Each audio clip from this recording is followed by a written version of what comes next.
सूचना, ये कहानी पूरी तरह से काल्पनिक है। इसमें दर्शाए गए पात्र, स्थान और घटनाएं लेखक की कल्पना पर आधारित हैं। इनका किसी भी जीवित या मृत व्यक्ति, स्थान या संस्था से कोई संबंध मात्र संयोग हो सकता है। इस कहानी का उद्देश्य केवल मनोरंजन, प्रेरणा और सामाजिक संदेश देना है। कृपया इसे वास्तविकता से जोड़कर न देखें। दर्शकों की विवेकशीलता आवश्यक है।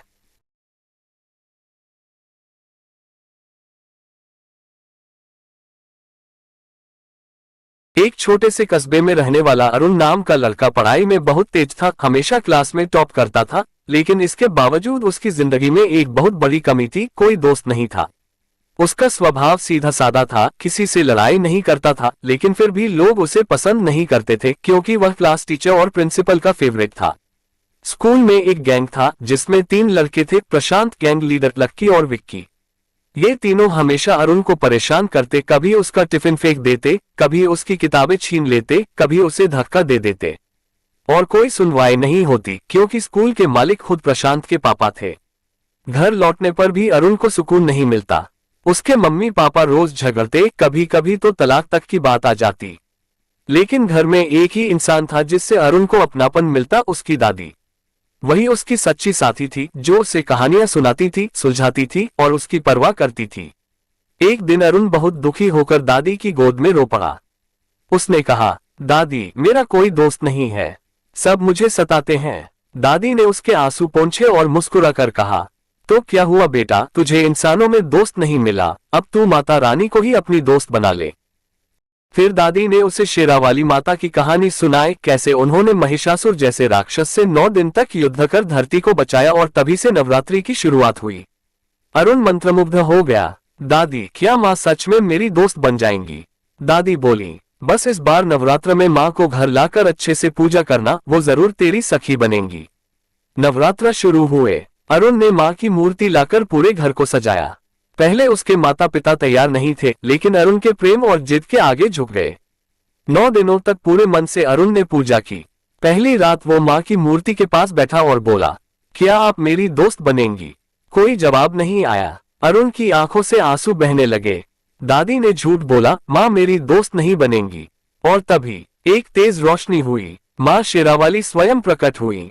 अरुण, मैं तेरी पुकार सुनकर आ गई हूँ, अब मैं तेरी दोस्त हूँ। अब अरुण अकेला नहीं था, माँ हर पल उसके साथ रहती।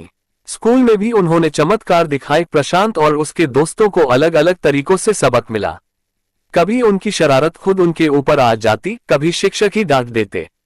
जल्द ही वे तीनों अरुण से माफी मांगने लगे।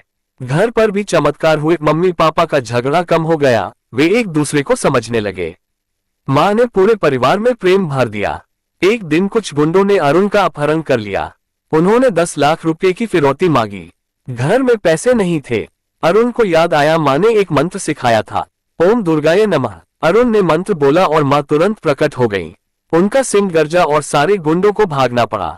माँ ने अरुण को सुरक्षित घर पहुंचाया। अरुण के चाचा ने धोखे से उनके घर की संपत्ति हथिया ली थी। माँ ने चाचा के सपने में जाकर चेतावनी दी, अपने पापों का प्रायश्चित कर लो, नहीं तो तुझे नरक मिलेगा। चाचा डर गए और अगले ही दिन सारी संपत्ति वापस कर दी। अरुण की दादी की तबीयत बहुत बिगड़ गई। दिल में छेद था, हालात गंभीर थे। अरुण फिर माँ के पास गया, पर इस बार माँ ने कहा, बेटा, जीवन और मृत्यु विधि का विधान है, मैं इसे नहीं बदल सकती। अरुण बहुत नाराज हो गया। वो माँ से दूर हो गया, लेकिन माँ चुप नहीं रही। वो महाकाल के पास गई। उन्होंने तपस्या की, अरुण ने भी उपवास रखा। अंततः महाकाल ने पहली बार किसी इंसान को जीवन दान दिया। अरुण की दादी ठीक हो गई। नवमी की रात आए, अब माँ को जाना था। अरुण फूट फूट कर रोने लगा, माँ मत जाओ, तुम मेरी सबसे प्यारी दोस्त हो। माँ ने उसे गले लगाकर कहा, मैं तुझे हर साल मिलने आऊंगी, पर याद रखना, जब भी सच्चे मन से मुझे पुकारेगा, मैं तेरे पास आ जाऊंगी। माँ की विदाई हुई और अरुण की आंखों में चमक थी, क्योंकि अब उसे मालूम था, उसकी सबसे प्यारी दोस्त माँ शेरावाली हमेशा उसके साथ है।